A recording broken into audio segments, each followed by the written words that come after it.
Hi everyone. For those of you who haven't met me before, I'm Skylar. I will be your host for this evening. Thank you so much for coming. Welcome to our spa. So tonight I'm going to pretty much focus on the law of time and on healing lifetimes, okay? Because some people have to leave about 9ish, what I'm going to do is I'm going to power through the section of slides and the meditation so that everyone gets the activations, the downloads, that stuff. And then whoever needs to leave at 9ish, feel free to run off, okay? Yeah, I will send out the slides afterwards. If you don't get them for any reason, PM me on Facebook, because sometimes the meetup slides go into spam, so the slides come but people think they didn't come. And I'll send out however many of the different kinds you like. So for the purposes of tonight, there are quite a few different themes around lifetimes. So there's 5 different kinds of lives we're going to be discussing tonight. Past lives, present lives, parallel lives, future lives, interdimensional lives. Lives are a really interesting type of energy system, okay? They're very, very deep, very, very interconnected. To me, that pretty much when you awaken, there's a history, whether it's Buddha, whether it's Jesus, of people suddenly people suddenly clearing a lot of lifetimes out at once. You know, when Buddha awoke, he spent a good year under his tree clearing out all the lifetimes that came up. When I woke up when I was 19, I think I must have gone through at least 80 different lifetimes to clear. Lifetimes are inherently healed by accessing the law of time and accessing the law of motion, okay? Because they are captured in a space and time, but all of time is not linear. As we see it, it's more horizontal. It's all in the eternal now, okay? So that when people say you don't need to heal your past lives, the past isn't real, it's like, yeah, the future isn't real, the past, it's all happening right now. So you need to heal everything. Does that make sense to everybody? When you heal past lives, you're not going into the past. It's not in some other far off place that doesn't exist. It's inside you, you're carrying it. If you think of the law, one of the most interesting things about the law of time, which I actually haven't figured out why yet, is that we carry it in our memories, we carry it in our DNA. You know, we literally carry snapshots of time inside our DNA and our cellular memories of our body. So it's really, really interesting how one thing works with the other. Now, according to A Course in Miracles and to Einstein, time and space are illusions of consciousness. Okay, they're not actually real, which means it's one of the easier laws to break and to bend. Okay, in order to break any law or to bend any law, you have to have acquired certain virtues.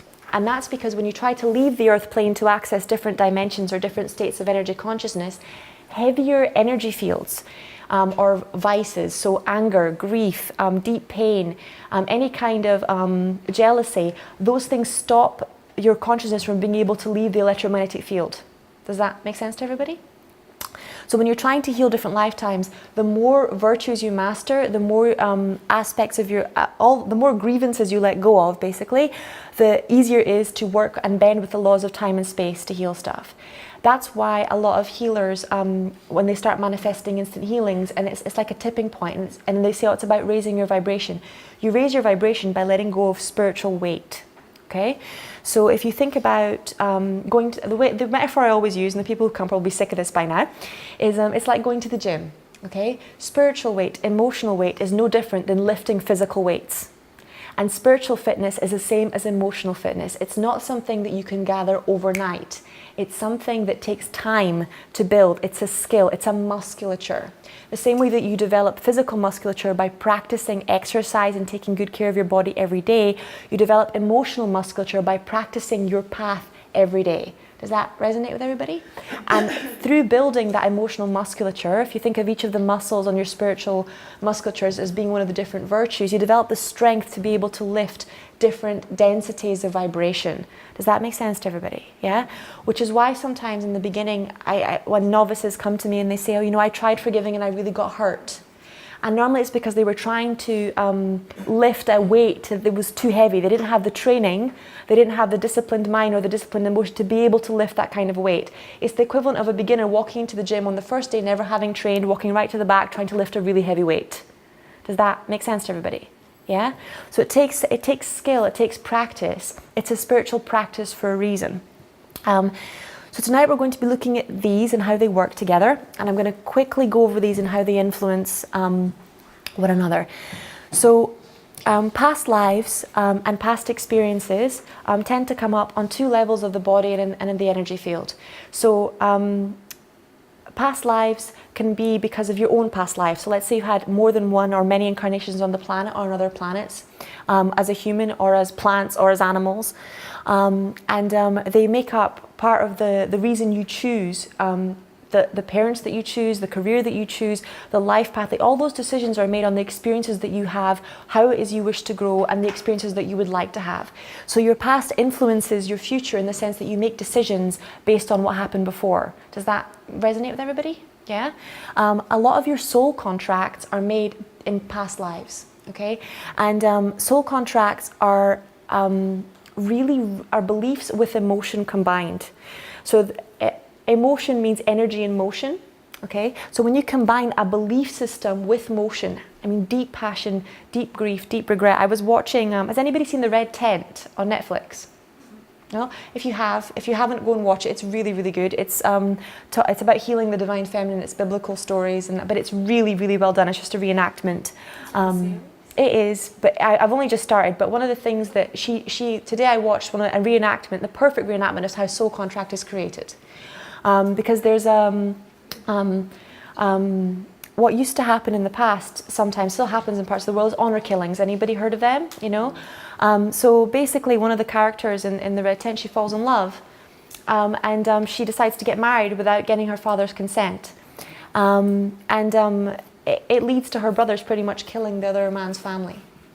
And she gets so angry that in that moment she says, you know, I pretty much, I don't want you to, she says to her father, you're not my father anymore. I never want you to experience peace or happiness again. Okay? That is a soul contract. Does that make sense? That moment of deep intensity combined with a very strong command is a moment where a soul contract is created. I had a woman who came to work with me once because she had 3 very sick children, and she came for her own healing. And when we were doing her soul contracts, we did a past life regression. What came up was a lifetime with her when she was a Viking. And she was one of the women in the village, and she had these 3 young children. And the village was raided, and the houses were burned, because that's what they used to do. They used to burn the houses after they raided the village. And she was hidden in the basement with her 3 children, and she could hear the house coming down on top of them. And she, in that moment of complete, pain and fear, she cried out to God, and she said, please take them first. Right? Please let my children die first. I don't want them to die alone. Okay? So in this lifetime, the same contract was being reenacted.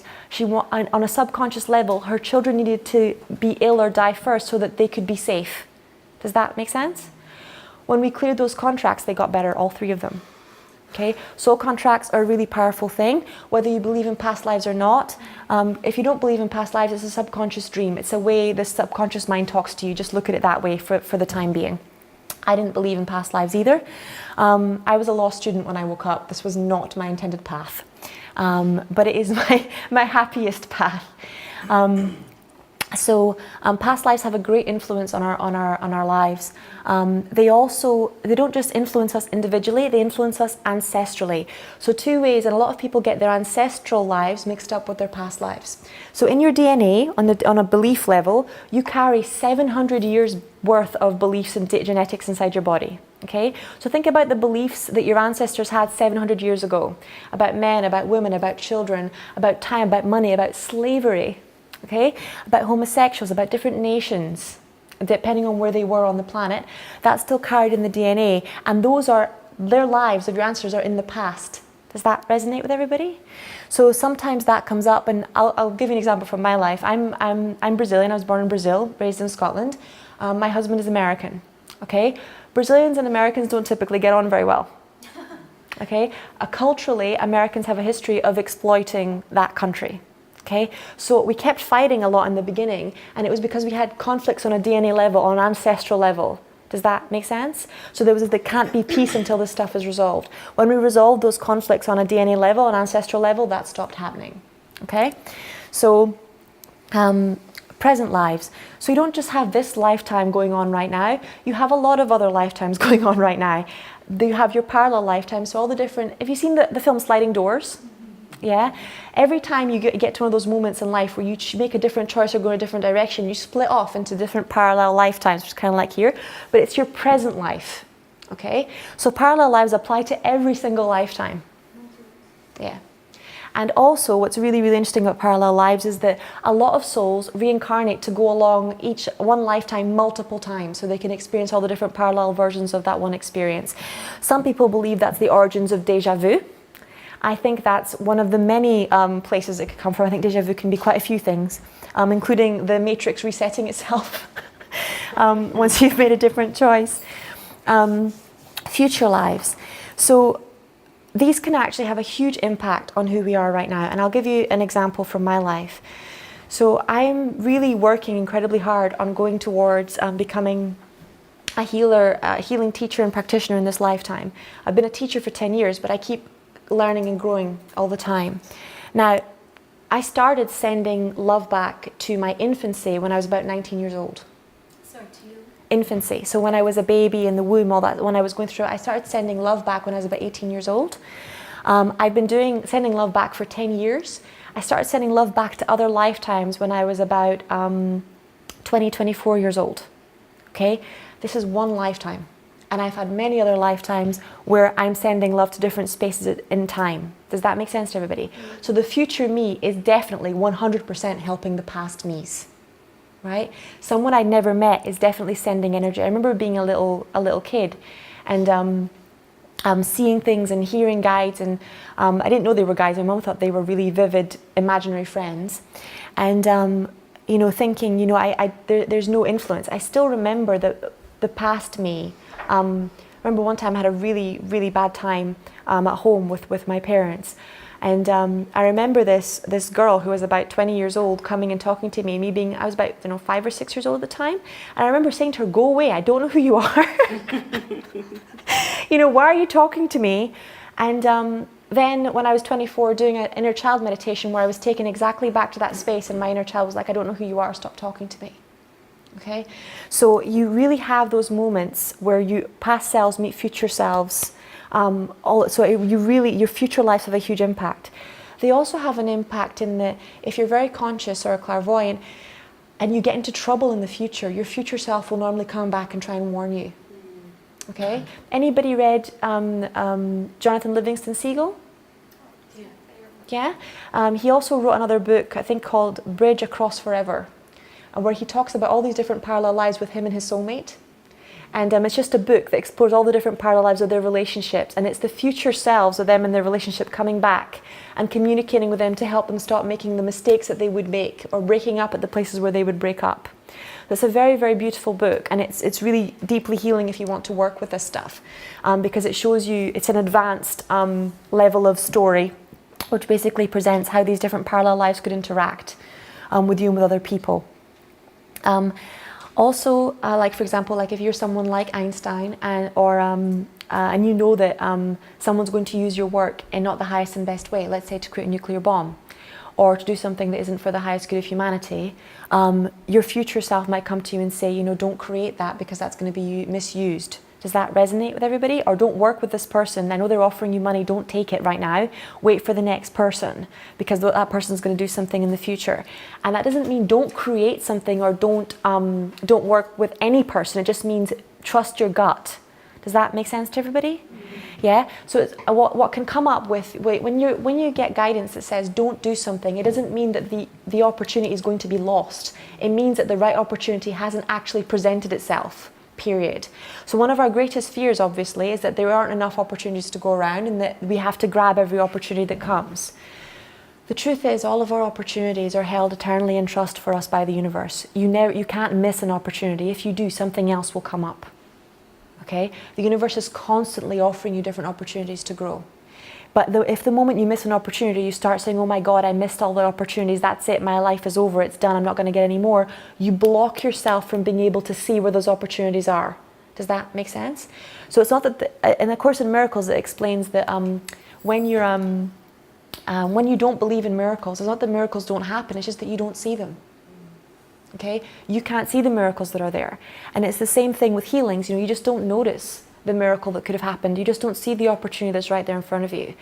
If you're stuck in a fearful state, it just bypasses you. It's kind of like if you think of the Wi-Fi and the telephone signal. They're in the same room at the same time, but the person who's watching the Wi-Fi, if it's not their phone, they don't know someone else is on the phone, they can't tell a conversation that they're having. You know, my husband can be on his phone through here and I can be on my phone through there, but because we're on separate frequencies, we're not touching even though we're both present. Does that make sense? It's the same thing with vibration. So when, on the vibration of miracles, you really want to be open and in a loving space in order to be able to recognize them, see them, and work with them and work through them.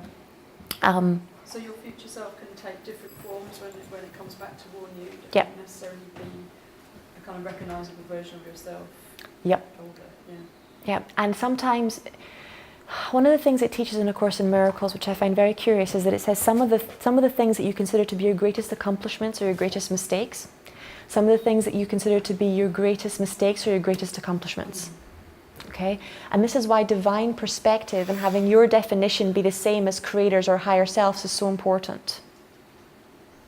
Because sometimes we really don't connect first. We don't slow down, connect to Creator, connect to our heart self before we make any big decision, right? And then sometimes a couple of lifetimes into the future, someone will click when they go, oh, take me back to the original wounding, or take me back to the place where this wound was created, and they'll come back here to you. And they'll communicate with you. Does that make sense to everybody?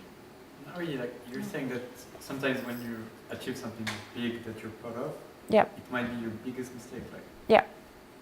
And not always, but this is I work with a lot of different people. I mean, I've worked with thousands of people now, and one of the ironies is that sometimes I work with very poor people and very rich people back to back. Okay, or people who are very intelligent and people who really lack intelligence very close together. Suffering is a human condition, and wherever you are, you always think that the other person has it better than you. Okay, so a lot of rich people say, oh, you know, those people have a simpler life, I want a simpler life.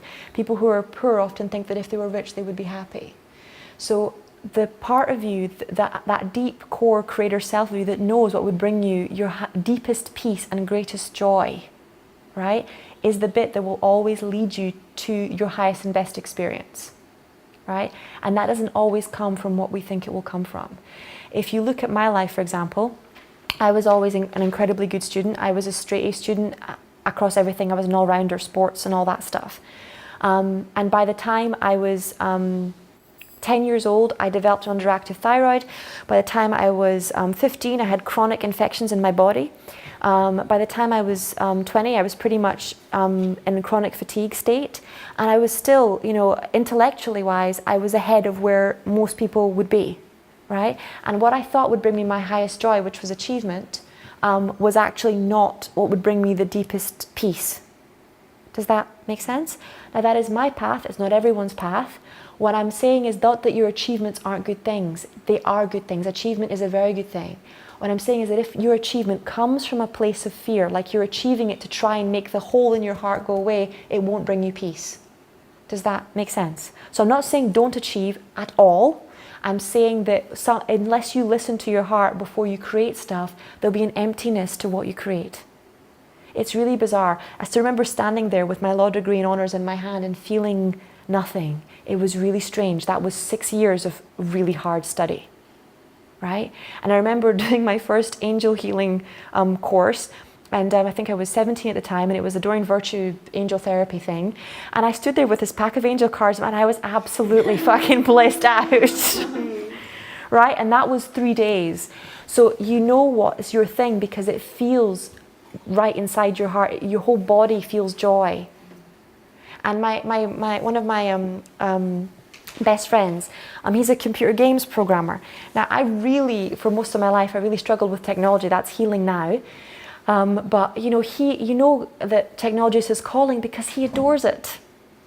You know, I couldn't spend all day locked in a room with a computer. He comes out of there smiling, you know, smashing high fives in the air. I hear the laughter coming out of there when he's programming or doing different things. It's his thing, right? Because it brings him joy. So it's not about what you're doing. It's about what brings you peace and what brings you joy. Okay? the future lives can have a great impact, and your future selves, they will, if you allow it, if you're open to it, and if you are willing to receive the messages, they will communicate with you, they will tell you things. Sometimes it's not things that you want to hear. And sometimes, and you really have to be open, because your future self doesn't necessarily know how to fix it. They just know what happened.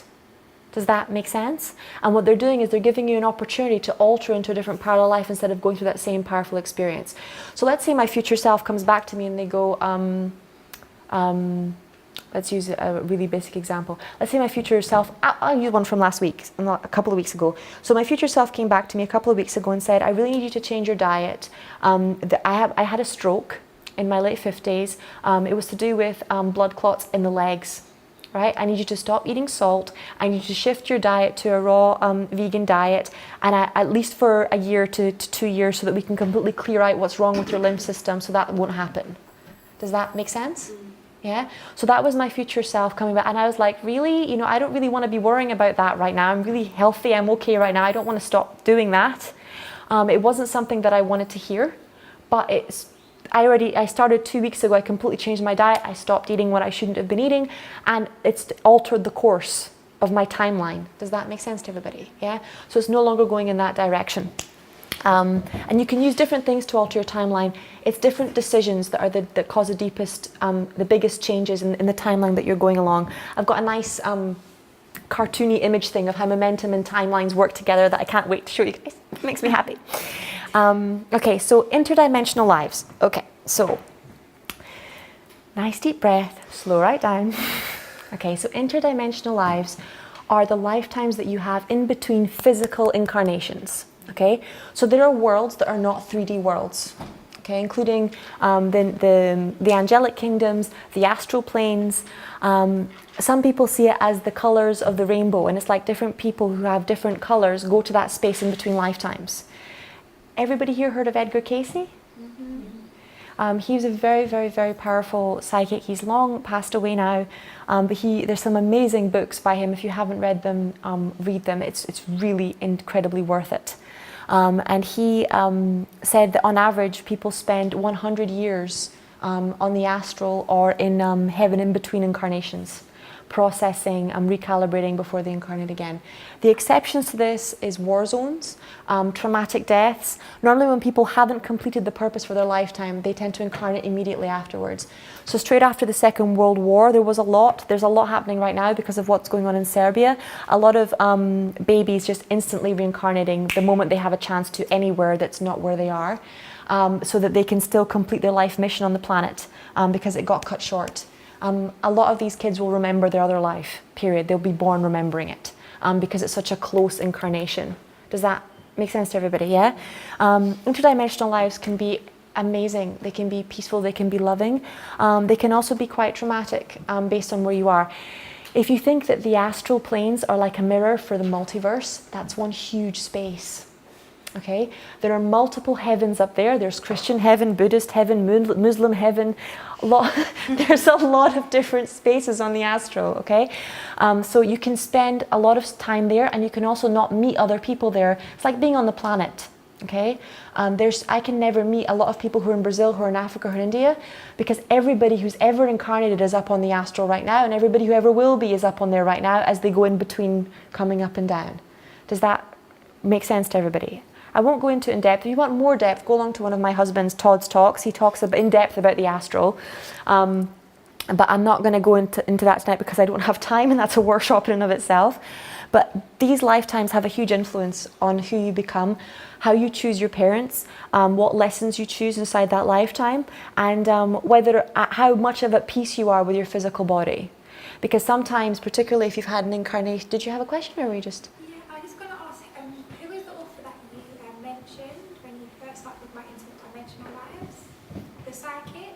Oh, Edgar Cayce. Oh, okay. Thank you. No problem. It really influences the decisions you make right before you reincarnate and after your death. Okay? And it also influences how you relate to life and death. So a lot of what people say, like for example, you will have a life review after you pass over, only if you're in a system or you've signed up for an afterlife system that includes that. Does that make sense to everybody? So for example, if you're in Egypt, if you're Christian, if you're Jewish, all those systems include a system where you have a life review after a life.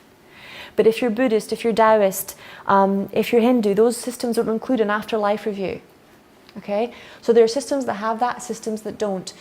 And there are people who are here for one lifetime and they're going to move on to incarnate into another planetary system. And there are people who are here to master the Earth system. And they're here to become masters here. So they're going to go through every single kind of incarnation that there possibly is. Every single facet of the human condition. It's the same thing with interdimensional lives. Some people will not just spend 100 years in the interdimensional state because they're going to go through incarnations as crystals, as trees, as fairies, as angels, as ET energies before they come back onto this plane to incarnate again. So they bring this frequency down here. Does that resonate with everyone? Sorry if I'm going a bit far out there, but this was a very far out talk. You're all advanced souls. I'm sure you can handle it. Okay, but these all work together, basically. And when we're talking about healing lifetimes, if you think of all these as separate types of streams running together towards the ocean, they all relate to one another. Obviously, each one of these is an area unto itself. Okay? Tonight, I'm covering it all very superficially to give you an overview of everything, because sometimes especially because at the moment there's a big emphasis in humanity on specifics and on specialization, there's no understanding of how these things work together and how one thing affects the other thing. And that's to make spiritual healing holistic, it's so important that we understand how all the systems affect other systems.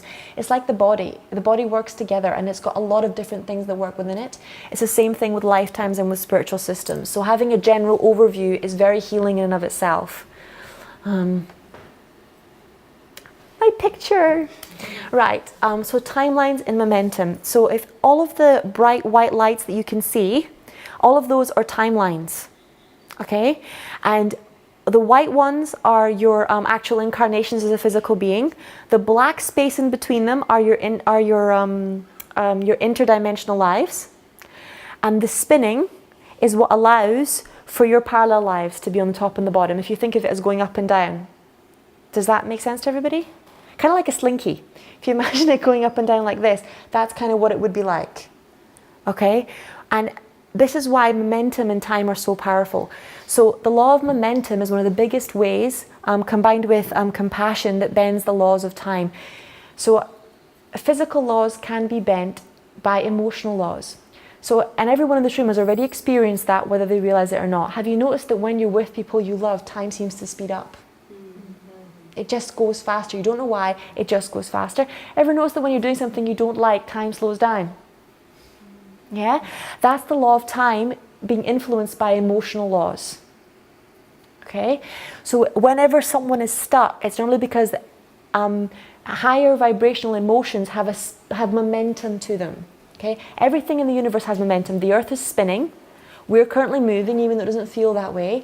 And we're currently changing. And that's another aspect of momentum. Okay, the laws of physics, the law of physics of momentum, that's what change really is. It's that constant movement and flow. Okay, so time is always working with momentum, and if you were to go up to the 7th plane, which we will do soon, and look at what a lifetime looks like from the outside, this is what you would see. It would be like a giant slinky doing this over and over and over and over and over again. So you literally have to, and this is why it can be so hard to stop. This is like the law of cause and effect. So if I'm in a car and I'm driving along about 70 miles an hour, right? Let's say I've got a negative belief and I'm driving along about 70 miles an hour and I'm quite grumpy and I'm quite angry. How easy is it to jump out of a car at 70 miles an hour? It's not very easy, right? Because you can feel the momentum pulling you, keeping you inside the car. For starters, it's difficult to open the door. And then when you jump, you're still going to really hit the ground quite hard because you're going faster than the rest of your environment. It's the same thing with a lifetime. So the beliefs that you pick up as you're going along, they gather momentum the more you practice them. Okay? So sometimes you're like, I want to get off. I don't like this belief anymore, but it's gathered momentum. Okay? That's what's so difficult about addictions. Let's say I want to give up TV or I don't want to drink anymore. That belief has gathered momentum. So the cravings are the momentum working through. Does that make sense? So you can actually use the law of momentum and work with the law of momentum to stop and to slow those things down. Sorry, sweetheart. It's funny what you said, Sky, about emotion playing into having influence on time. Because this evening, an example, normally to come here on time, I leave my house 7:20 past 7, 6. I was running late today. Left the house at 7, 25, 20 to 7. My intention when I left the house was I need to be at Sky's before she starts speaking. I want to be there before 7 o'clock. I really don't want to be late. I don't want to be late for the start of it. I got here bang on 7. It so works. It so works. So it's at the top, and it's ironic that I'm going to be late. I thought, no, it's too For the time talk. I'm going to be late for a time talk. Yes. But that happened this evening, so I know that you know exactly what you're talking about, because my intention was I want to be here on time. Yeah. So it so happens, the number of times, one of the best things working with a lot of momentum really helps you get places faster, help get places slower. The number of times I've been in the car or I've jumped on the tube and there's no way I could get somewhere on time, but I get somewhere on time just because I command that I will arrive there on time. It's beautiful to see it working. It's really good for sleep. I'm going to teach you guys how to stretch time tonight. So if you want to feel like you got 14 hours of sleep in 6 hours, you can. Okay, really good for studying, really good for creating. But obviously, your beliefs about time. So I'll go into this a bit deeper in a minute. But just think about with me for a second. How many people believe that they don't have enough time? How many people believe that time goes really fast? You know, how did your parents relate to time? What were the rules about time? You know, how much were you allowed to have for yourself? How much were you supposed to invest in something else? A lot of people have the belief time is money as well. Okay, so they believe that to make more money, they have to invest in more time, which is incredibly exhausting if you start making more money. So there's a lot of negative beliefs around time. Also, how much has bad timing cost you in your life? Okay, when things happen at the wrong time, when you're out of divine timing, things can be really damaging. Great trauma can happen around that. Okay, so a lot of people have breaks with their relationship with time because something negative happened. Okay, and it's one of the deepest things that a lot of people say to me is that they try and force timing. Happens the most, believe it or not, with relationships. The number of people I get sitting in my office going, I want to meet my soulmate, and you're doing a reading for them and you're like, oh, you know, it's not the right timing. And they're like, I want it now. And then a person comes into their life and they're totally not ready for a relationship. You know, they're not ready for them because they're not in the right time. Does that make sense? Yeah? So there's a reason there's divine timing involved in things. Everything happens in its right season, everything happens in its right time, but we are not really connected with the timing of the earth, with the cycles and rhythms. That's the other thing to understand, is that time works in cycles and in rhythms. So that's another thing about momentum, is that it works in a rhythm. Right? Everything is constantly spinning and moving, but there's a rhythm to it, there's a music to it, there's a tone, there's a frequency. Because most of us don't ground every day, we're not connected to the earth energy, we're not connected to other people energy, we can really not really understand how time is working with everything else. But I see that in relationships a lot. I see that with work a lot, people demanding a job now and then really getting themselves in a job that they despise. Simply because they don't believe that everything that they need is going to be provided to them. Does that make sense? It's quite a common belief. I don't judge anybody for having it, but I see that happen a lot. It's very painful when it happens. Happened to me many a time. Hopefully it won't happen to you guys anymore after tonight. Okay, nice pretty picture. So timeline. This is much simpler than the other diagram. Okay, so so this R stands for relationships, the H stands for health, the E stands for emotions, and the what does the F stand for again? Finances. Thank you. So basically, if you want to change the momentum in your life, there's pretty much 4 strands or 4 core ways in which you relate to your timelines in your life. And they're through your beliefs around relationships and timing, around health and timing, around emotions and timing, and around finances and timing. If you think about a rope, okay, there's 4 separate lines and it twists together really tight to become one solid rope, right? That's what it's like in your lifetime. It twists together because through momentum. And even with ropes, right, they spin. Has anyone ever seen a rope being made? Right? So first of all, they take the 4 strings, then they spin them, and it goes shh, shh, shh, shh. And then they put the 4 big bits of the 4 timelines together, and they spin then. So they use momentum to bind the rope together. Okay? In the same way, you use the momentum to bind your beliefs and creations together. You don't do it consciously. That's how we do it on an unconscious level. That's why if you look at the old Greek stories, you talk about the fates weaving. Okay, and they were weaving timelines. They were weaving lifetimes together. And when someone would die, they would literally cut the thread. Okay, so the way that your lifetimes work is that if you alter your beliefs, you're able to leave that momentum tunnel. Okay, once you're in that momentum tunnel and you're going fast, let's say you're a train, you're going right quite fast. Unless you change your beliefs around it, it's quite hard to jump out. Okay, so let's use for me, for example, I told you guys I got ill quite young, right? For me to change that momentum tunnel took a radical change in thinking and behavior. I still remember as I was really, really ill, I had an intestinal infection. I'd had to drop out of university for a year, and I really couldn't function. I couldn't get out of bed in the morning. The doctors were constantly putting me on different antibiotics, and it was like a mix. It was really, really, really, really bad. Basically, it felt like my stomach was on fire from the top to the bottom every day. It was real agony. And thank God that's completely over and healed now. But I remember sitting in front of my wardrobe, and my dad is a doctor, and my mum is a psychologist. And my mum, she loves me more than anything on this planet. And I remember having Archangel Raphael come to me in a dream and say to me really clearly, only eat green food, do not take any more meds. Only eat green food, do not take any more meds. And I remember falling asleep the night before having that dream thinking, I'm going to die. If this doesn't stop, I'm going to die because I don't want to live. I can't live not being able to get out of bed. I'm a very sporty person, okay? I used to get up when I was 11 years old and go for a 2-hour run before school, okay? For me, not being able to get out of bed was absolute torture. Does that make sense to everybody, right? It was really, really, for me, it was really, really hardcore. I remember him saying, only eat green things. Like, I had no spiritual training. I'd only started seeing angels about 4 months before. I still thought I was going a bit cuckoo and that it might be a side effect of the meds. But it was so loud and it was so vivid. I knew nothing about nutrition in that sense. I only knew what my dad had told me, and doctors don't get taught much about nutrition. I didn't have a bad diet, but I had a very, very not natural diet. And I remember sitting in front of my wardrobe next to my mum and saying to her, I'm not taking the meds. And I remember her crying because she thought I was going to get worse, and I was already really, really bad. I remember her looking me in the eye and saying, I'll take them with you.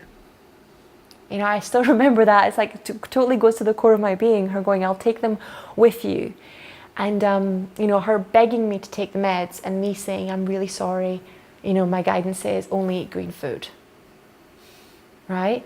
So it was radical for me. It doesn't sound radical nowadays, but even 10, 15 years ago, this was radical change. No one in my family understood what the hell I was doing. Okay? I didn't know where I was going to get the money to buy that kind of stuff because I was skint, I couldn't work, I could barely get out of bed. But the moment I took a step in that direction, I jumped out of the momentum tunnel. Okay? When you jump out of the momentum tunnel, it can be quite a harsh landing, right? Because you're going at a different speed and you're going in a different direction. But it's often how you find your destiny. Because your destiny is what you came here for. It's your core purpose. And most of your beliefs around time, around relationships, health, emotions, finances, aren't your beliefs. They're beliefs that come from your family, from your culture, from your environment. Does that make sense?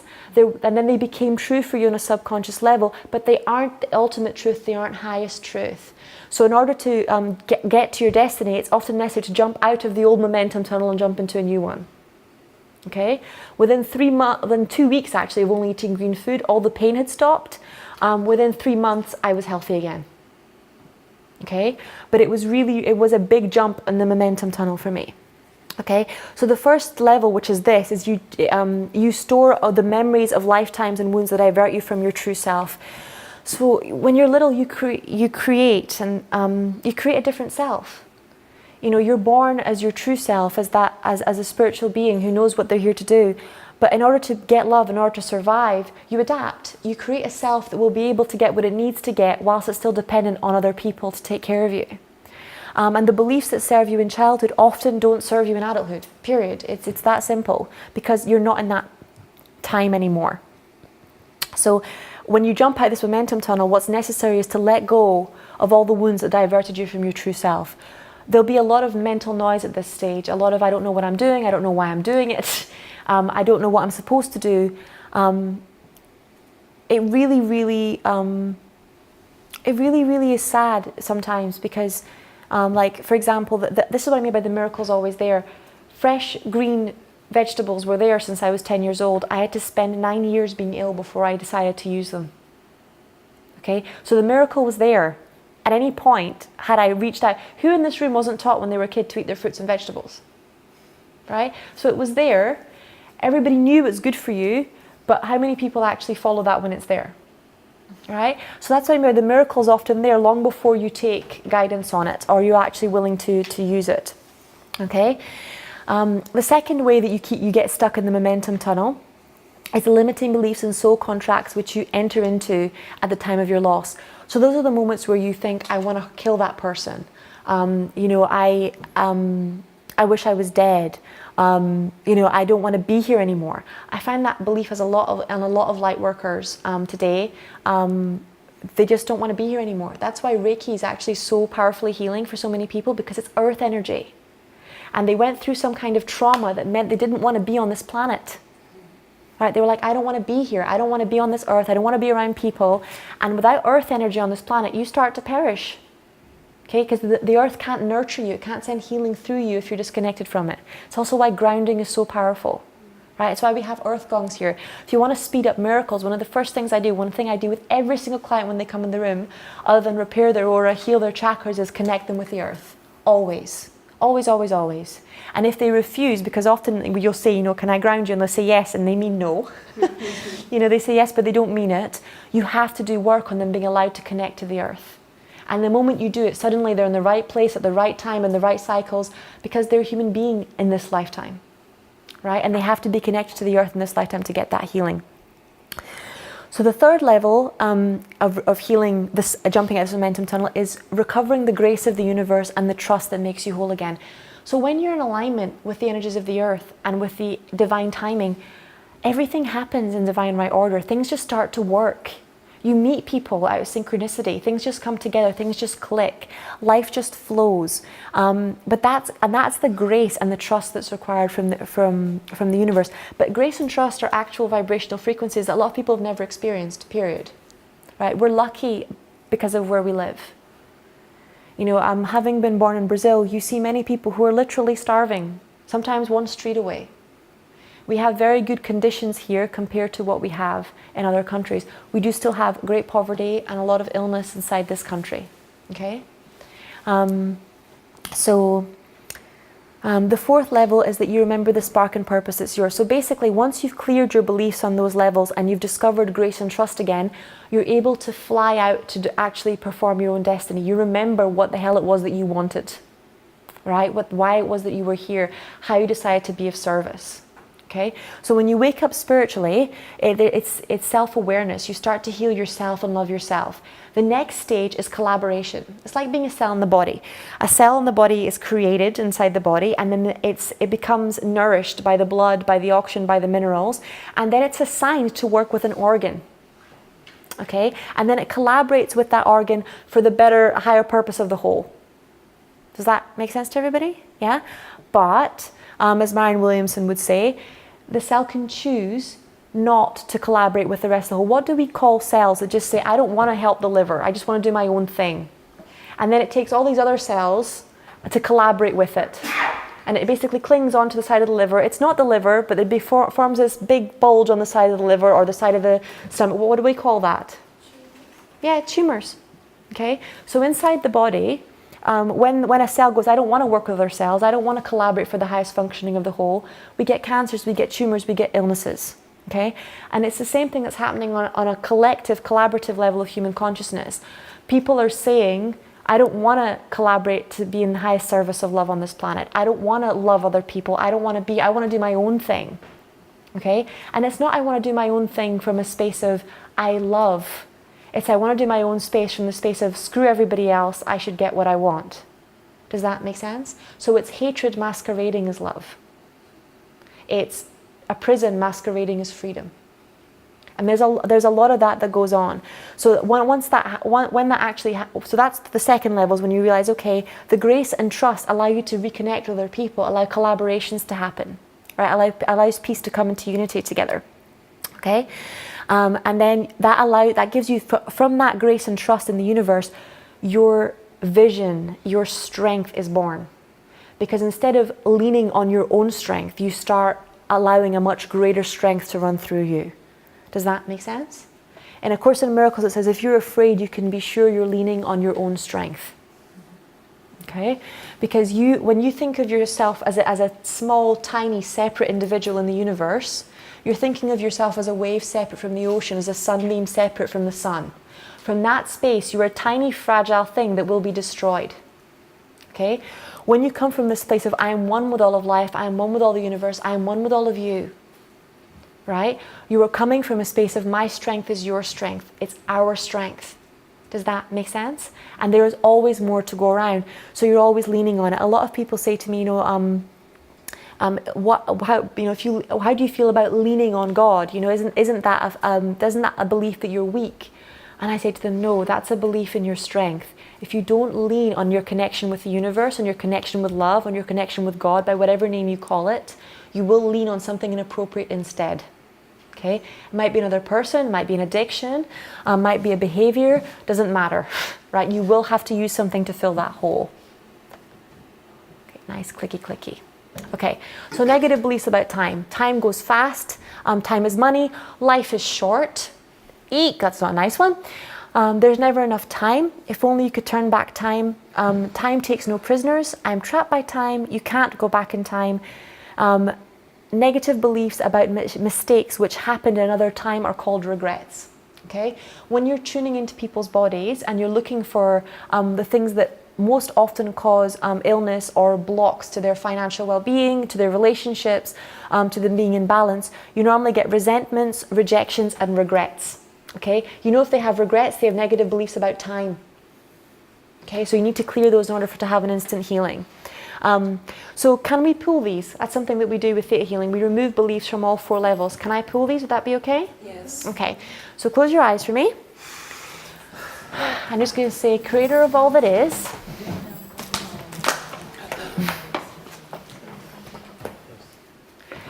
Creator of all that is, it is commanded that the beliefs, time goes by fast, time is money, there's never enough time, you can't turn back time, I'm trapped by time, you can't go back in time, be pulled, cleared, resolved on a history level and taken into Creator's light. Thank you, it's done, show me. And just allow whatever beings it is that you feel the deepest connection with to come and remove all the grievances that you have about time from you.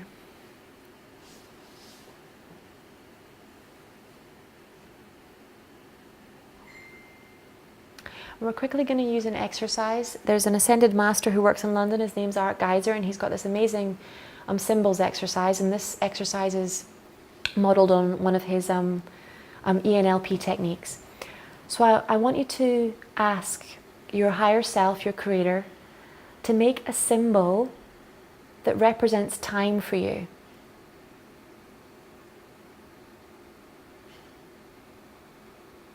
And then I want you to allow the earth to send up a big grounding rope to that symbol.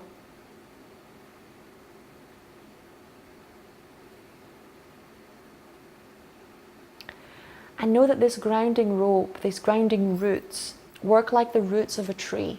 Okay, now the roots of a tree are always pulling in water, minerals, nutrients from the ground. At the same time, they're sucking out everything that doesn't serve the tree.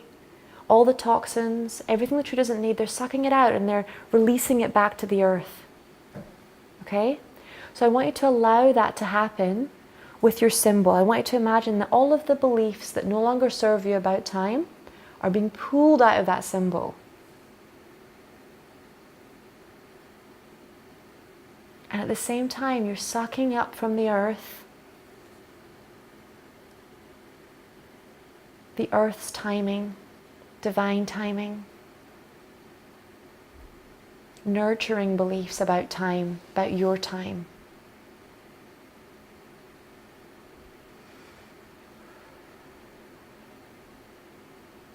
And when that symbol is completely full of this new energy, these new beliefs about time, I want you to imagine it growing bigger and bigger until it's about the size of your body. And I want you to imagine that every single cell in your body is lighting up with a little pinprick of light. And I want you to see that symbol full of the same pinpricks that are in your cells. And then allow that symbol to overlay into your body. So this new energy becomes yours at a cellular level, at a DNA level, at a genetic level, in the highest and best way. Thank you. It's done. It's done. Show me.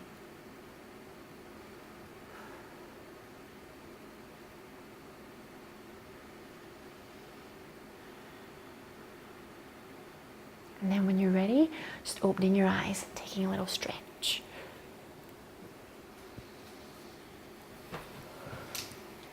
Okay.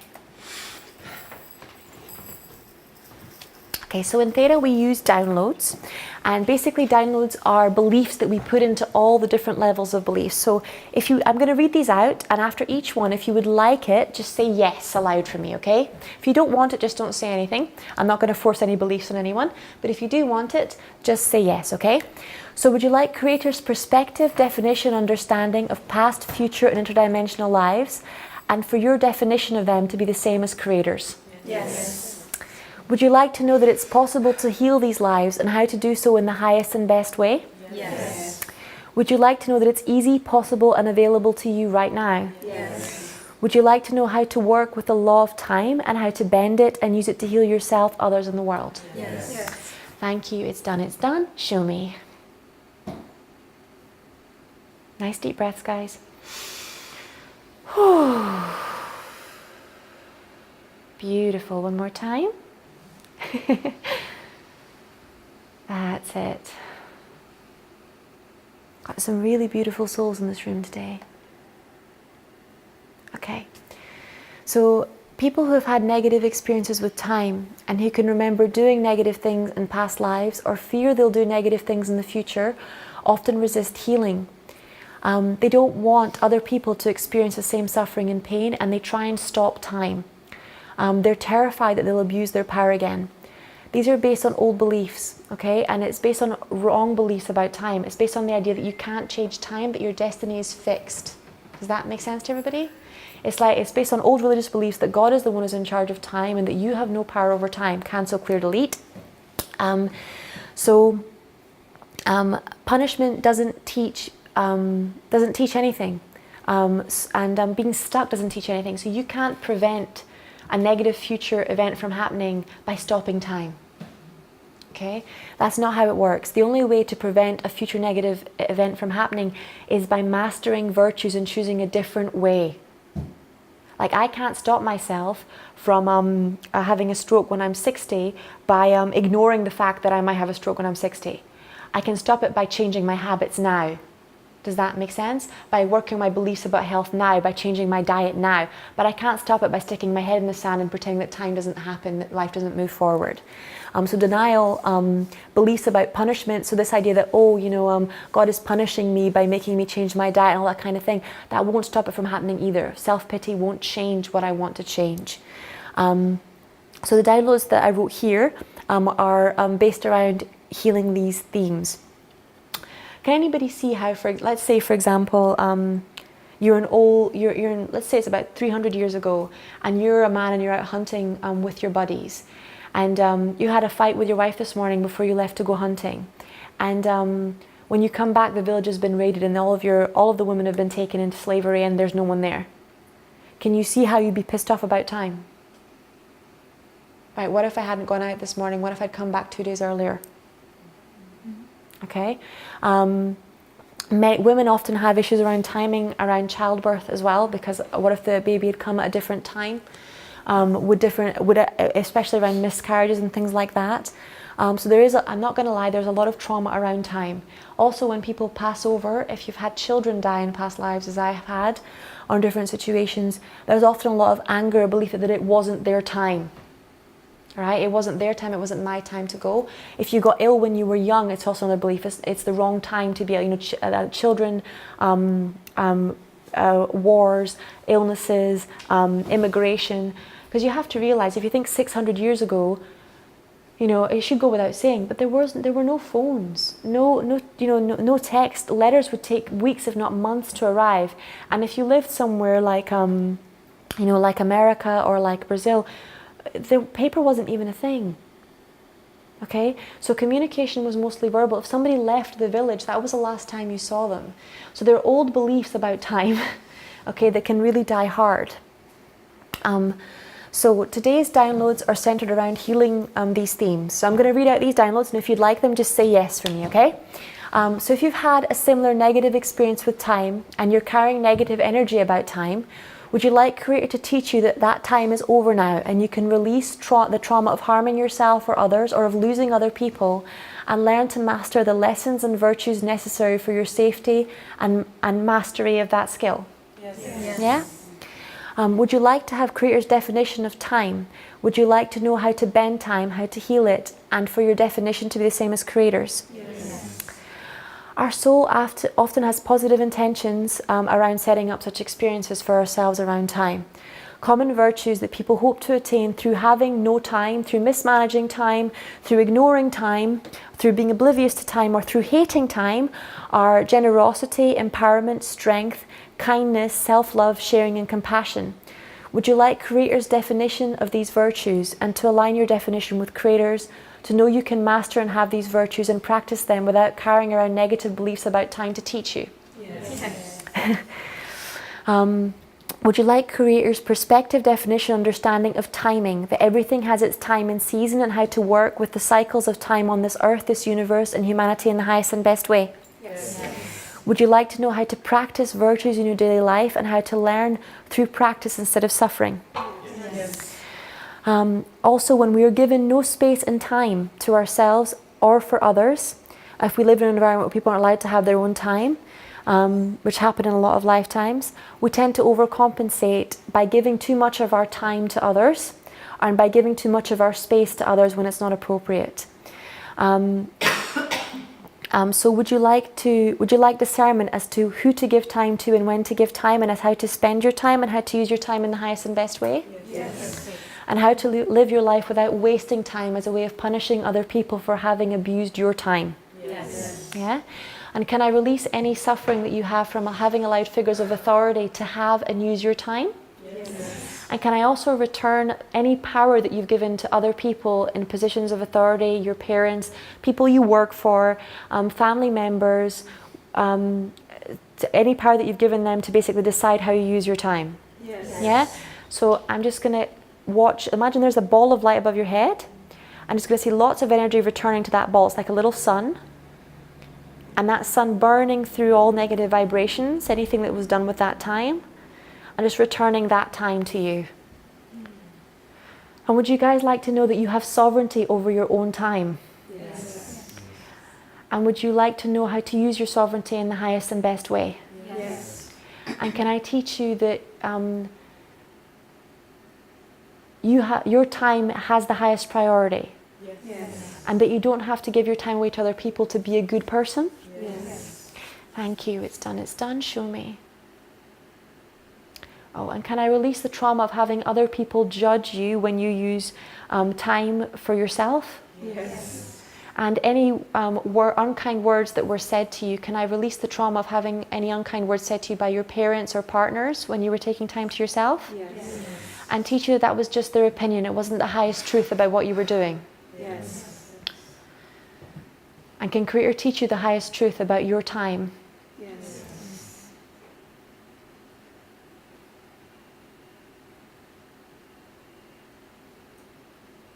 And can I also release any trauma, any suffering around having run out of time? Yes. In relationships, with exams, Yes. around any deadlines, Yes. around having children, Yes. around making the perfect job or career, Yes. around your divine life purpose. Yes. Thank you. It's done. Show me. And can Creator teach you that you do have enough time? Yes. And that you make time? Yes. Would you like to live your life knowing how to be comfortable with time and at ease with it? Yes. Would you like to know how to enjoy your time? Yes.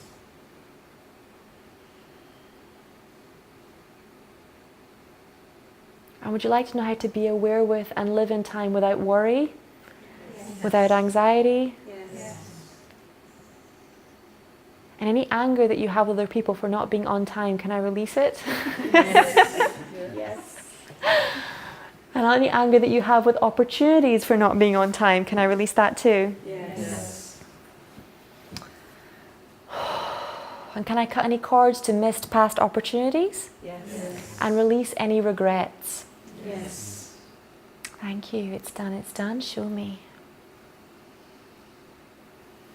I love you guys. I love you too. Okay. When you're ready, just open your eyes. I think I might have more for you, believe it or not. I do. Look. Right. Different cultures, families, institutions, and religions have different beliefs about time. Okay. And time runs really deep because a lot of it's to do with the cycles of life. So, for example, childhood is a time. Okay. Adulthood is a time. All of these things have relationships to time. So, for example, if you live in a culture that believes your childhood ends when you start menstruation as a woman, for example, or that ends for boys when you reach 10 years of age, you'll have trauma around other people's beliefs about time affecting your energy system and how time relates to you. Okay? So another bunch of downloads, so just say yes if you like them. Okay? So would you like to know that you no longer need to abide by these rules about time? Yes. And would you like to know that you're now free from other religions, regulations, and reincarnations rules and beliefs about time? Yes. And that it's safe to step out of these rules and beliefs about time, and that it's possible to know how to exist and learn through grace, mercy, and service, and have time work for you and with you instead of against you. Yes. Yeah? Would you like to know you can still be loved and accepted without having to follow these rules and laws about time? Yes. And without having to live your life to someone else's time? Yes.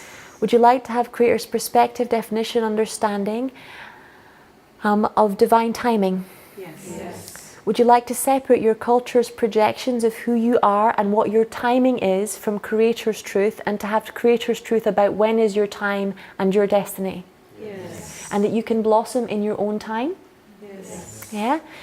Would you like to know that you can live without viewing yourself and others through the lens of time? Yes.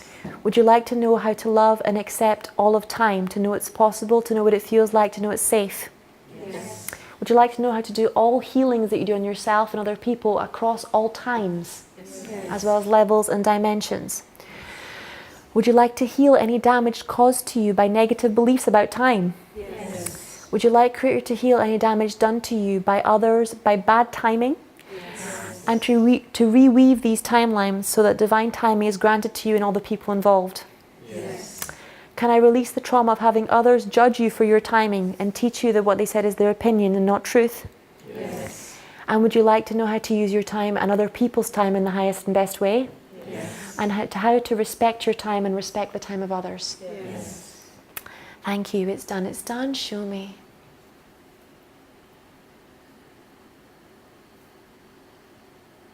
Okay. Nice deep breath. I'm going to try again. Would you like to release any resistance you have to having your own time Yes. and to having other people respect your time? Yes. Can I release any belief that having your own time will make you lonely? Yes. And can I release the trauma of having other people make you take time to yourself or isolating you when you made mistakes as a child? Yes. Like time out? Yes. Thank you.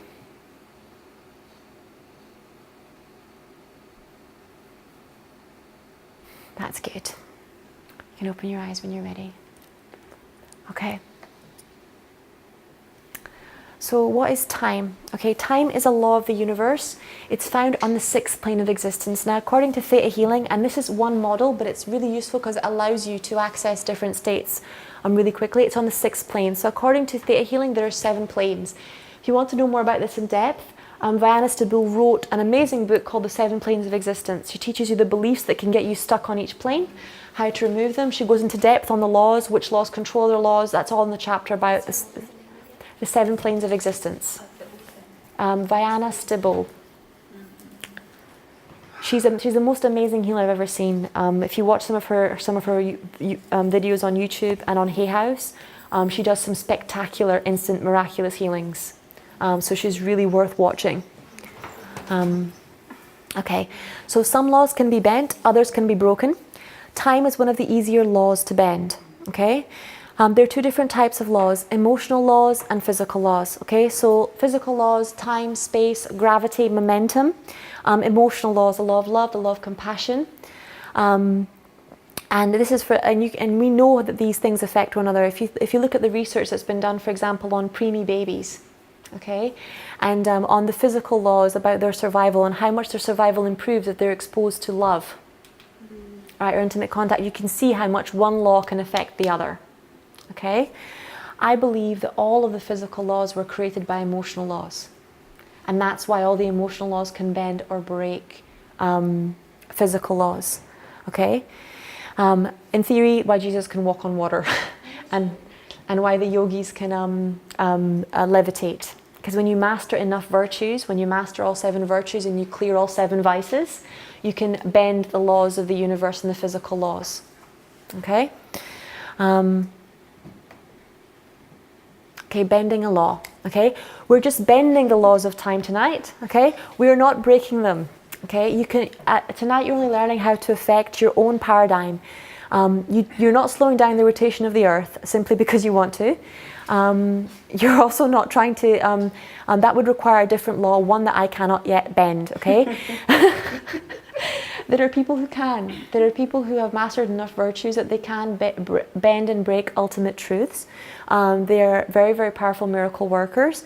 In order to be able to break or bend an ultimate truth or break or bend a law, you have to have mastered enough virtues to do it. I'll explain this to you guys in a minute. So I'm going to use my favorite metaphor, which is the light metaphor. Okay? So think of the energy that pulses through your body as electricity. Okay? Now, every time you acquire a different virtue, it's like 100 watts has been added to your lamp. Okay? And the virtues are the light bulb that light is held inside. Does that make sense to everybody? Okay, so if I keep upping the wattage of your light, but don't change the light bulb, what's going to happen to the light bulb? Yeah. So, what happens basically with basically the laws is that these are very, very powerful energies. Some channels channel the laws directly. I do channeling, but you'll notice for me when I'm doing channeling is I never ever let the energy go in my body. Okay, whether it's an angel, whether it's a law, whether it's another being, it doesn't matter. They never come into my body, and that's because, particularly the laws of the universe, they're not made to be held in a physical body. Does that make sense? It can be very harsh on the cells of the body to hold an ultimate truth, because you have so many different diluted truths inside your body, and so many diluted perspectives. How many people have heard the belief the truth could be harsh? Yeah, so truth needs very strong virtues to hold it gently because it's powerful. Okay, there's nothing bad about it, just like there's nothing bad about electricity. But if that electricity is not held in that lamp and I stick my finger directly into that plug, that can be really painful. So all power can be harsh if it's misused or if it's not held gently enough. Okay, so what I'm saying to you is that it's not always about someone misusing a law. So for example, I can misuse a law, so I can on purpose with negative intention use it to hurt somebody. In Scotland they say a truth told with bad intent is worse than 1,000 lies. Okay, so that's things like gossip. You find out something negative about someone and you spread it all over the place like wildfire, use it to kill their career. That's a truth used with bad intent. Okay, but then there's also when you don't mean to use your power badly, it's just not held in the right way. Okay, so those are the 2 ways that it can happen. So let's say you have a lot of power financially, but you haven't mastered benevolence, you haven't mastered kindness, you haven't mastered compassion. So you're a fair boss, but you're a hard boss. Okay, does that make sense? You're misusing your power, and the energy of the people around you is being affected by that, and they're being hurt by that, but you're not intentionally doing it. Okay, you just haven't mastered enough virtues to hold that power so that it doesn't cause harm. Okay, so laws that cannot be bent or broken are called ultimate truths. The law of rotation of the planes, so like the fact that everything's always constantly moving, and the law of free agency, so the law of free will, are ultimate truths. Okay, so there's many ultimate truths. I won't go into them all tonight, but tonight we're just going to be working on time. But there are laws that cannot be broken unless you have a very, very deep spiritual and emotional integrity. Okay, and you wouldn't misuse them to harm the universe in any way, right? Okay, so how do you connect with the law? Okay, so to interact with the law, you must first go up to the 7th plane. Okay, so with all theta healing, we all connect up to Creator, energy, higher self, angels, ascended masters, 5th plane, 5D. Laws, sacred geometric shapes, sounds, frequencies, tones, all of that is 6th plane. Okay, astrology, people who, you'll notice these people tend to be, they won't buy a house unless it's a number 33 or 44, yeah? They tend to be very pernickety about the numbers and the sacred geometric shapes and the maths and the, Viana, who's the creator of Theta Healing, calls it mind candy. Yeah, if you go up to the 6th plane, it's incredibly beautiful. There's a lot of amazing sacred geometric shapes and colours. You can get stuck there. I've met a lot of Buddhist monks that do. A lot of people are awakening to 6th plane energy. That's why these colouring books are so fucking popular. You know, the ones with the sacred geometric shapes. It's because suddenly people are awakening to the power of colour and shape and sound. That's why the gongs are suddenly becoming very, very powerful. It's because we've moved through that 5D energy in 2012, and now we're coming into 6D and 7D. But most of us weren't even aware of anything beyond the 5th plane back in 2012. What if you get visions of constantly geometric things? It's 6th plane healing, and it's also to help you heal. So all the different mandalas and sacred geometric shapes and colors, they have a different frequency. Okay, and particularly mandalas, for example, like, you know, the every single chakra has a different mandala. Everybody's seen the chakra symbols that they make. You know how I just made you guys make a symbol for time, right? You know how all of your subconscious minds created their own symbol. That's a way of getting you guys to interact with the 6th plane directly. What if they come from nothing? They don't come from nothing. They come from the 6th plane. Yeah, something that you haven't seen anywhere, like in any book. Yeah, because it's your own. Everybody, there's infinite colors, shapes, mandalas, and they will be for healing people at the vibration that you're at. If possible, draw them. Yeah, draw them, get them down on paper as quickly as possible. Find a way of connecting them or anchoring them, because they will be of high healing value to everybody else on the planet as well as to you. Yeah, they're very, very high vibrational things. Symbols are they don't come from nowhere. They come from a very, very deep place. All symbols do. Symbols are a universal language. Symbols and telepathy are the biggest. You know the way English is kind of like the biggest language on earth? Yeah? Symbols are like the biggest language in the universe. Right? Symbols go across culture, across language, across mind. If I'm sitting there and I'm talking to, you know, like say like an angel or an ET being, and I show them a symbol, instantly they know what that means. Because we've all been connected through that 6th plane energy. Does that make sense? Yeah? We speak them exactly, like even for example, sorry to interrupt you, It's okay. like the cross, the symbol of the cross is the vertical and the linear, and then you've got the Star of David, again, is a vertical and a linear intersection, so they're around us all the time. There's so many amazing symbols. Wigzaro knows a lot about symbols back there, if you ask him. He knows a lot about the mandalas and how they work and what they stand for. It gets incredibly beautiful and incredibly intense. There are literally thousands. Okay? It's like colours. 7 colours in the rainbow, in the spectrum, but from them you make an infinite number. It's like maths. So all of that stuff is on the 6th plane. So I'm going to keep going. I'll take questions at the end because we're otherwise everyone will be here till midnight. Not that you guys would mind and we could all have a sleepover, but you know. Okay. So in order to work with a law, you must ask for the name of the law, because that brings out the tone or the vibration of the law. We're going to be working with the law of time. And then you wait for the energy of the vibration of the law to come to you. So we're quickly going to stretch time now. just so you guys get a feeling for how it works. Okay, so everybody just close your eyes for me again, and I want you to choose a situation that you would like to have more time in, okay?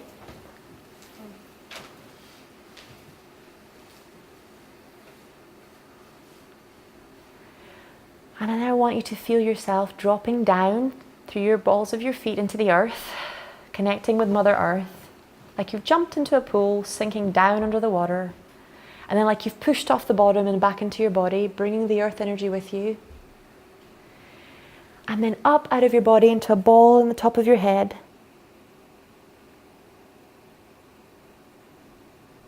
And then out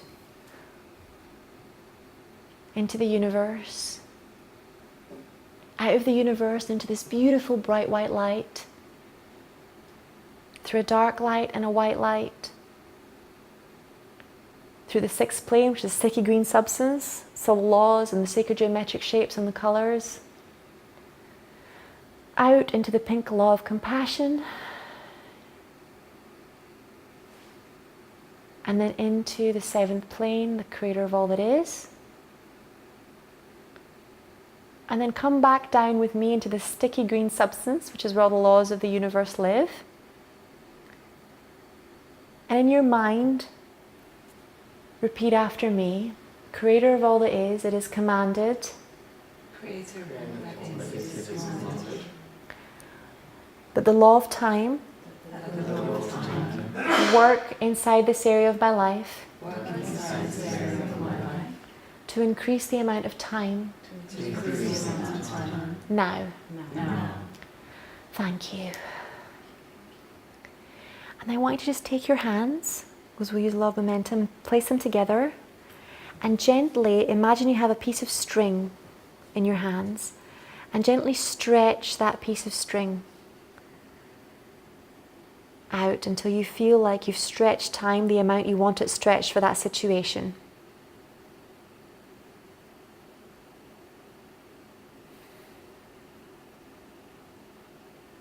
And then just let it go.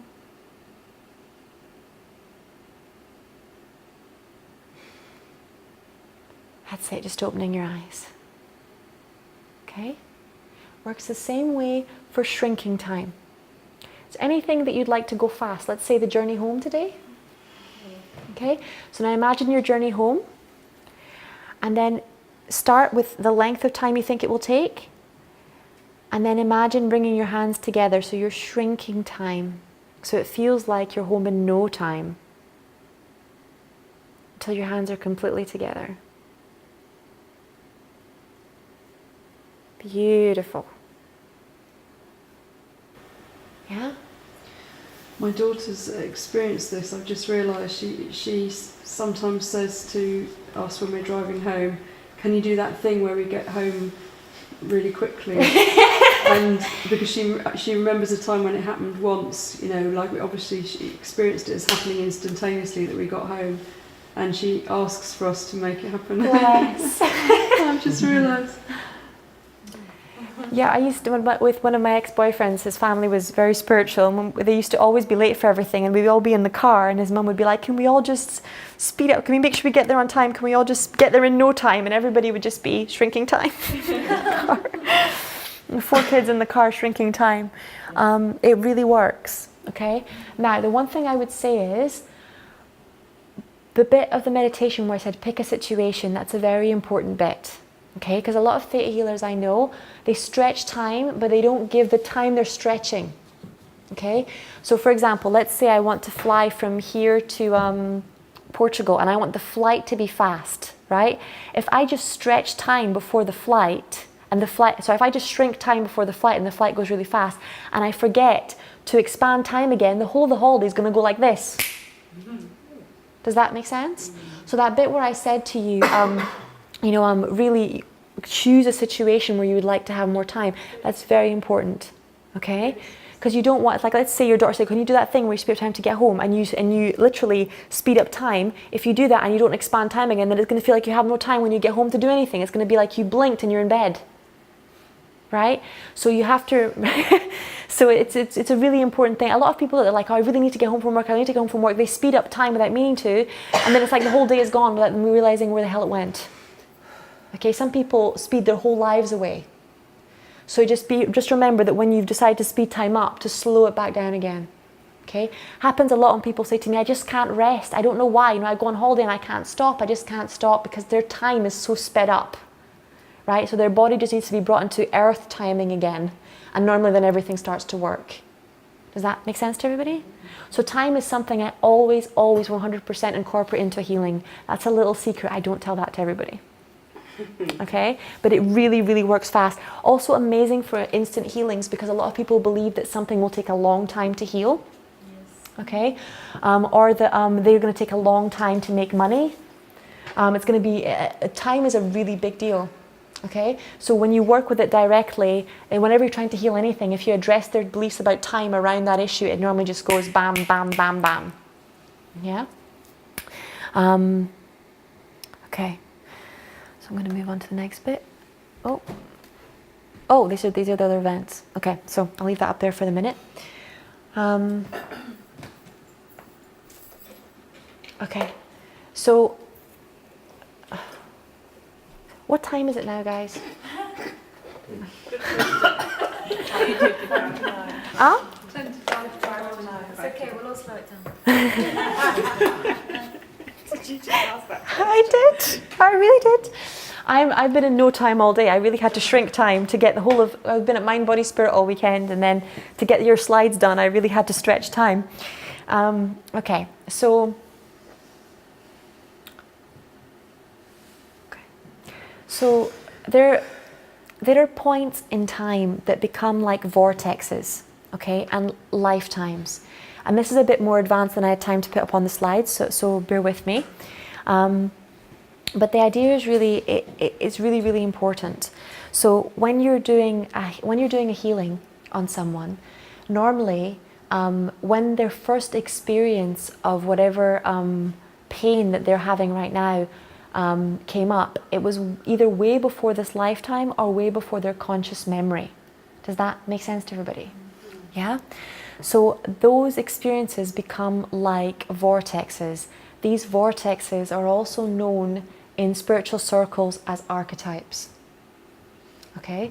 So for most people, they have a lot of time trapped in childhood, motherhood, fatherhood, old age. It's a big thing. Does that make sense? Mm-hmm. The main ones you want to heal, that everybody has, that normally trap most of their karma and most of their beliefs about their self, is the archetype of the rescuer, of the victim, and of the perpetrator.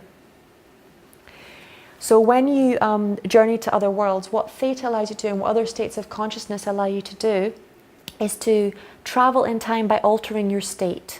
Okay? Because energy cannot die, it just changes state.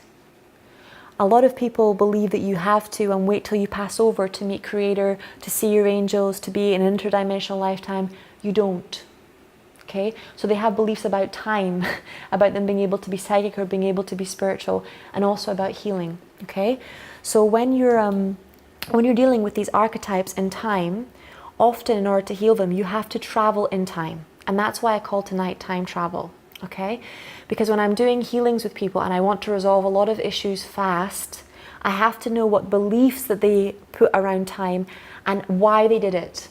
Does that make sense to everybody? Yeah? Because everybody creates time individually. Okay? So what you would do is you would put yourself into a meditative state, and then you ask the Lord of Time, because there is a Lord of Time, and there are angels of time, to take you back to either what we call the original wounding. Okay? And normally you'll be taken to 3 places. That's the reason there are 3 fates.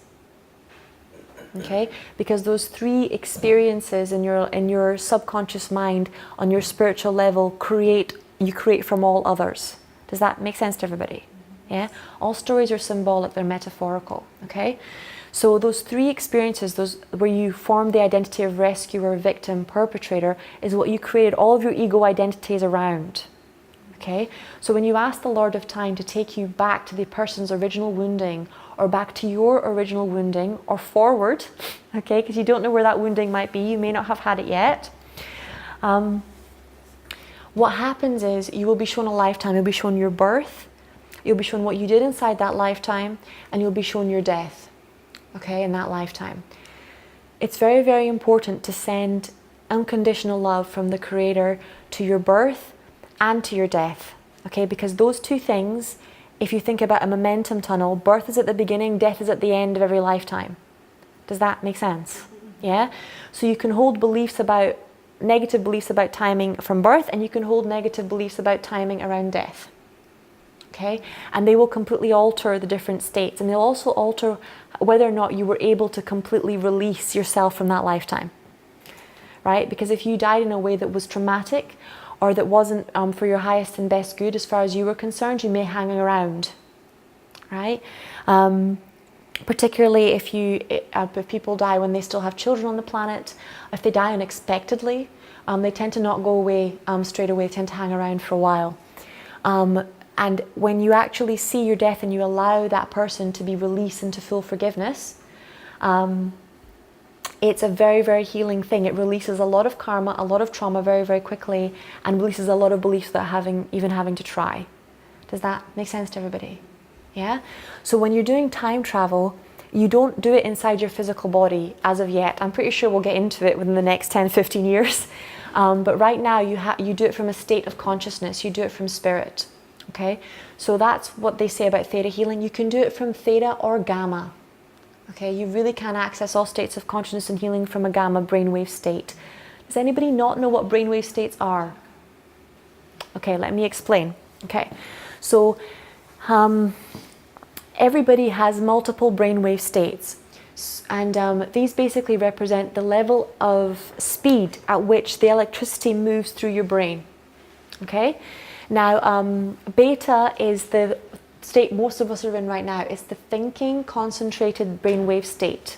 Okay, it's the state you need for focus and concentration. If you have ADHD, you don't have enough beta.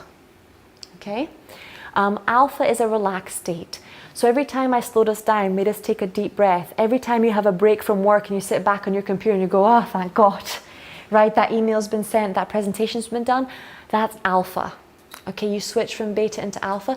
It's a slightly lower number of hertz. You can Google these. I won't go into the maths behind it because that would just blow my brain right now. The next frequency upwards, beta, alpha, is theta, and theta is the dream state. So it's this state where you get a lot of. Has anybody heard of hypnagogia? Yeah? Sometimes when you're in this state between sleeping and waking, when you're daydreaming, you see these amazing colors and shapes, right? As you're about to drift off to sleep, or it's kind of like at sunset. That's known as hypnagogia. It's when you're in a theta state of consciousness at that point. Theta is very, very good. It's used for journeying, like shamanic journeying, all kinds of journeying. So have you ever done a guided meditation? That was you in theta. Okay, so it's all symbols, archetypes, metaphor. It's the limbic system of the brain. Okay, so it's very powerful for emotional healing. It's very powerful for literally slowing down time, because when you slow down the rate at which the energy, the brainwaves are going through your brain, you slow down the rate at which you're moving through time. And when you do that, you're more able to witness what's going on, and witnessing is a form of healing.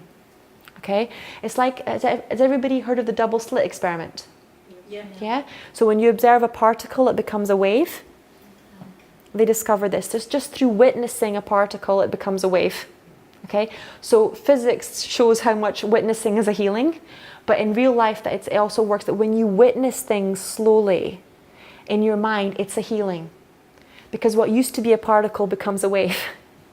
Okay, and it's allowed to move through you instead of being stuck as a particle within you. Does that make sense? Okay, so theta is very, very useful for healing.